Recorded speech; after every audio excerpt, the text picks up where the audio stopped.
Yes बेटा।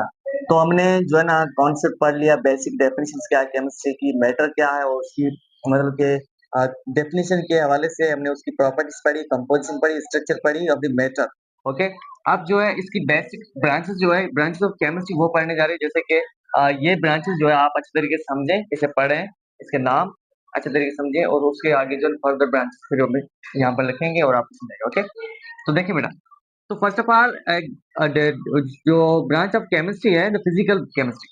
Yes बेटा, the physical chemistry जो है वो किसको कहते हैं हम, उसका मतलब थीम क्या है, उसको कैसे समझेंगे हम। तो उसके बारे में ये फिजिकल केमिस्ट्री जो है, जो फिजिकली हम किसी चीज को समझें तो मैटर मतलब मैटर है, फिजिकली हम उसको समझें तो उसको कहते हैं फिजिकल केमिस्ट्री। यस बेटा, physical chemistry it deals with the physical properties of matter. Yes, physical properties of the matter, matter की जो फिजिकल प्रॉपर्टीज हो उसके बारे में अच्छे तरीके से समझें, उसकी स्टडी करें। और वो स्टडी हम किस में करते हैं, केमिस्ट्री में करते हैं, और केमिस्ट्री की एक ब्रांच है जिसमें करते हैं, वो उसको ब्रांच को कहते हैं फिजिकल केमिस्ट्री। ओके। इसमें सिर्फ हम फिजिकल प्रॉपर्टीज ऑफ केमिस्ट्री पढ़ते हैं। ओके। उसके बाद ऑर्गेनिक केमिस्ट्री। यस बेटा, this is the second branch of chemistry and this is organic chemistry. Organic chemistry जो है ना, सिर्फ और सिर्फ ऑर्गेनिक मटेरियल्स। ऑर्गेनिक किसको कहते हैं पता है? ऑर्गेनिक मटेरियल उसको कहते हैं जिसमें हाइड्रोजन हो और उसके डेरिवेटिव्स हो। यस बेटा, hydrocarbon and their derivatives known as organic chemistry. Yes, study of hydrocarbons and their derivatives. Hydrocarbons की स्टडी करें हम और उसके डेरिवेटिव्स जो होते हैं उसकी स्टडी करें, उसको हम कहते हैं ऑर्गेनिक केमिस्ट्री। यस बेटा, उसके डेरिवेटिव से मतलब कि ये डेरिवेटिव्स किसको कहते हैं, डेरिवेटिव्स फॉर सपोज ये जो केमिस्ट्री है, ये केमिस्ट्री है।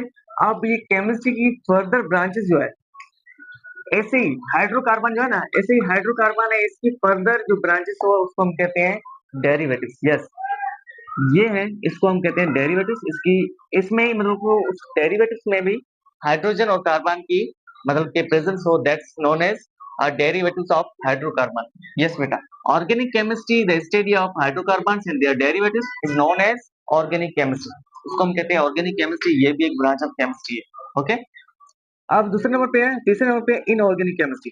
अब देखें, ऑर्गेनिक केमिस्ट्री तो हमने समझ ली है कि भाई इसमें हाइड्रोकार्बन की स्टडी करते हैं और उसके डेरिवेटिव की स्टडी करते हैं। ओके। अब इसको समझें कि इनऑर्गेनिक केमिस्ट्री क्या है। इनऑर्गेनिक से मतलब ये है कि भाई ऑर्गेनिक तो है, ऑर्गेनिक वो थी, लेकिन इन लगा दिया, मतलब कि ये ऑर्गेनिक का बिल्कुल ही अपोजिट है। ऑर्गेनिक का बिल्कुल ही अपोजिट है, मतलब कि इसमें ऑर्गेनिक से रिलेटेड कोई भी थीम नहीं आएगा। ओके।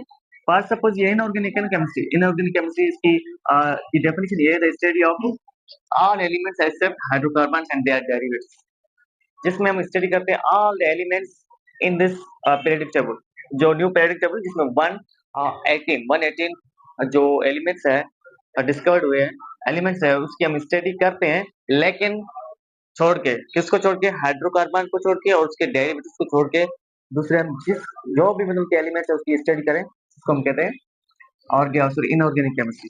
ओके। उसके बाद है हमारे बायोकेमिस्ट्री। यस बेटा, biochemistry is the branch of chemistry which deal with the study of chemicals related to life। Chemicals related to the life उसकी स्टडी करते हैं, उसको हम कहते हैं बायोकेमिस्ट्री। बायोकेमिस्ट्री में जैसे कि हमारी लाइफ है ना, हमारी लाइफ में इसमें से कोई भी केमिकल्स फॉर सपोज जैसे कि केमिकल्स की जरूरत होती है, फॉर सपोज कि मेडिसिन है, मेडिसिन में जहर केमिकल होगा, वो मेडिसिन को यूज करते हैं जब हमें जो है ना कोई डिजीज हो जाती है तब मेडिसिन यूज करते हैं, और मेडिसिन में क्या होता है, केमिकल होता है, और केमिकल यूज होता है for the sake of human life. तो इस लाइफ के बारे में मतलब कि केमिकल यूज हो, इसके लाइफ से रिलेटेड केमिकल यूज, उसको हम कहते हैं बायोकेमिस्ट्री। ओके बेटा, दैट्स टोटली अबाउट बायोकेमिस्ट्री। अब जो है लास्ट में हमारा इन्वायरमेंटल केमिस्ट्री। ये इन्वायरमेंटल केमिस्ट्री, ये नाम से ही आप अच्छे तरीके से समझ जाओगे what's the actual theme of environmental chemistry. Okay. So environmental chemistry, yes, तो इन्वायरमेंटल केमिस्ट्री से मुराद ये है कि मतलब कि जैसे कि रिएक्शंस होते हैं इन्वायरमेंट के अंदर, फॉर सपोज जैसे कि हीट पर है, एक सन है, यहाँ पर एक सन है, ठीक है बेटा, सन की हीट आ रही है यहाँ पर अर्थ पे, अर्थ पे जो पानी है मतलब कि ये एवापोरेट हो रहा है, ठीक है बेटा, पानी जो है ये वाटर एवापोरेट हो रहा है, और उस एवापोरेशन इसके बजाय ये रिएक्शन है, इस रिएक्शन को कहेंगे हम जो केमिकल रिएक्शन है, और इस केमिकल रिएक्शन की हम स्टडी करें वो उस स्टडी करें उस ब्रांच में, जिस ब्रांच में हम इसकी स्टडी करते हैं उसको हम कहते हैं एनवायरमेंटल केमिस्ट्री। जैसे कि ये रिएक्शंस होते हैं, ऐसे ज़्यादा काफ़ी मतलब दो दूसरे भी रिएक्शंस होते हैं एनवायरमेंट में उसकी स्टडी करते हैं, उसको हम कहते हैं केमिस्ट्री। और ओके बेटा, जैसे कि वो जो ब्रांचेस थी वो हमने कर ली थी।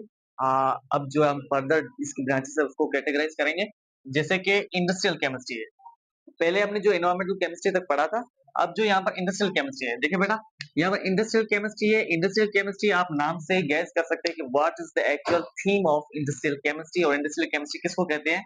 तो इसकी डेफिनेशन, सबसे पहले इसकी डेफिनेशन समझे आप, जैसे कि study of chemical process involve in industries. Yes बेटा, जैसे कि इंडस्ट्रीज होती है उसमें जो केमिकल प्रोसेस होते हैं, केमिकल रिएक्शंस होते हैं, उसको स्टडी करें हम, उसको कहते हैं इंडस्ट्रियल केमिस्ट्री। फॉर सपोज जैसे कि एक इंडस्ट्री है उसमें सीमेंट तैयार होता है, ओके, सीमेंट होता है तैयार, और एक फर्टिलाइजर, जैसे कि फर्टिलाइजर वगैरह जो है वो तैयार होता है, और एक केमिस्ट्री है, और फॉर सपोज एक फैक्ट्री है जिसमें शुगर की फैक्ट्री है, उसमें जो chemical process, chemical reactions involve होती है उसको हम कहते हैं इंडस्ट्रियल केमिस्ट्री। इसमें सारे जो प्रोसेस है वो इंडस्ट्री के प्रोसेस होते हैं, और इंडस्ट्री के अंदर जो प्रोसेस होते हैं, केमिकल प्रोसेस होते हैं, उसको हम स्टडी करते हैं, उसको कहते हैं इंडस्ट्रियल केमिस्ट्री। ओके बेटा, अब इसके बाद है न्यूक्लियर केमिस्ट्री।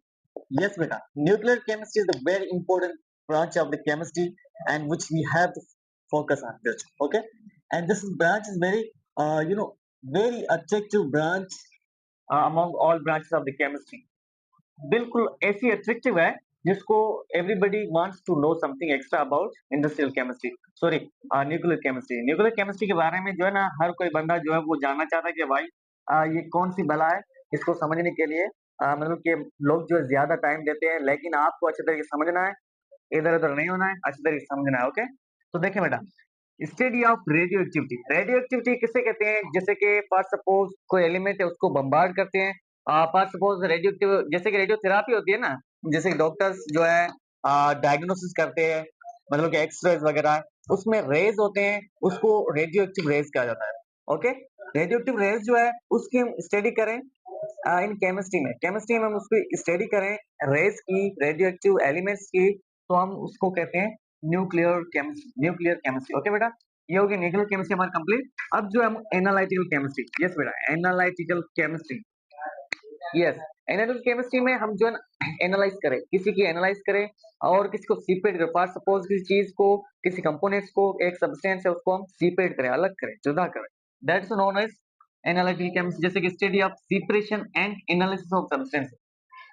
किसी सब्सटेंस को हम एनालाइज करें या फिर उसको सेपरेट करें, एक दूसरे से सेपरेट करें। फॉर सपोज ये ये आप देख सकते हो कि दो मार्कर्स है, एक है ब्लैक कलर का और दूसरा है ब्लू कलर। अब इसको हम सेपरेट करते हैं, एनालाइज करते हैं, सेपरेट करते हैं, ओके, सेपरेट करते हैं, that is known as analytical chemistry, जिसको हम जुदा करें, अलग करें। फॉर सपोज एक केमिकल रिएक्शन है, उसमें प्रोडक्ट्स को, उसको रिएक्टेंट्स को, उसको अलग करें, जुदा करें, that's known as industrial chemistry, sorry analytical chemistry. अब हम आते हैं medicinal chemistry. Medicinal chemistry is very simple branch of the chemistry, and you have to focus on that branch. Okay, ये जो है ब्रांच बिल्कुल सिंपल है, आपको फोकस करना पड़ेगा कि what is the definition of medicinal chemistry. Medicinal chemistry the study of medicine, बिल्कुल सिंपल है, द स्टडी ऑफ मेडिसिन, जो मेडिसिन, जो दवाएं होती है जिसको हम खाते हैं। फॉर सपोज किसी को डिजीज हो गया, अगर किसी को मलेरिया हो गया तो उसको मतलब कि दवाई की जरूरत होगी, मेडिसिन की जरूरत होगी। तो वो मेडिसिन जो है वो किस तरीके से रिएक्ट करती है, किस तरीके से अपना जो रिएक्शन करती है हमारे जिस्म के अंदर, and that is totally about medicinal chemistry. इसमें मेडिसिन के बारे में, मतलब कि pharmacologically we can say that this is totally about medicine. Okay, and the second last one is quantum chemistry. Yes बेटा, क्वांटम केमिस्ट्री हम किसे कहते हैं, study of quantum mechanics. Yes बेटा, मैकेनिक्स, क्वांटम, क्वांटम जैसे फिजिक्स भी होती है ऐसे मतलब क्वांटम केमिस्ट्री भी है, क्वांटम केमिस्ट्री भी है। ये मतलब कि स्मॉलेस्ट पार्टिकल से उसका मैकेनिक्स क्या है और उसकी फिजिकल अपीयरेंस क्या है, उसके बारे में हम जो है स्टडी करें, that's known as quantum chemistry. Okay, quantum chemistry की बात है ग्रीन केमिस्ट्री। ग्रीन केमिस्ट्री जैसे कि पहले ये ब्रांच नहीं थी, लेकिन अब जो है फेडरल में देखेंगे आप या फिर एसटीपी में देखेंगे, केपी के, पंजाब बोर्ड, सारे बुक्स जो है ये अब न्यू एडिशन जो है ना इसमें सारे बुक्स लिखते हैं मतलब ग्रीन केमिस्ट्री। इस पे भी फोकस करना चाहिए क्योंकि ये भी एक ब्रांच है chemistry, so that's why you have to focus on that branch. Green chemistry, जैसे कि आप कहोगे सर ये तो ग्रीन केमिस्ट्री है, इसमें दूसरे कलर्स कहाँ गए, लेकिन ग्रीन केमिस्ट्री का मकसद ये है कि ये ग्रीन सिर्फ इसीलिए कहा गया है, इसको मकसद है कि भाई सारे कलर्स, मल्टी कलर्स जो है इसमें आ जाते हैं। Multi colours, study of designing process involve in the colouring the objects. For suppose किसी एक ऑब्जेक्ट को कलर करें, फॉर सपोज मेरे पास ये मार्कर है, यहाँ पर आप देख सकते हो कि व्हाइट कलर है और यहाँ पर ब्लू कलर है, व्हाइट है, ब्लू कलर है, ये ब्लैक कलर है, ये डिफरेंट कलर्स हैं, इसको हम स्टडी करते हैं कि भाई इसको डिजाइन किया गया, इसको कलर किया गया, किस तरीके से कलर किया गया, तो हम सारा कुछ पढ़ेंगे, उसको स्टडी करेंगे ग्रीन केमिस्ट्री में। तो ये सारी होगी branches of chemistry. I hope कि आपको अच्छे तरीके से समझ में आ गया है। अगर समझ में आ गया है then do like and subscribe this YouTube channel and we'll see you in the next video. Okay, thank you.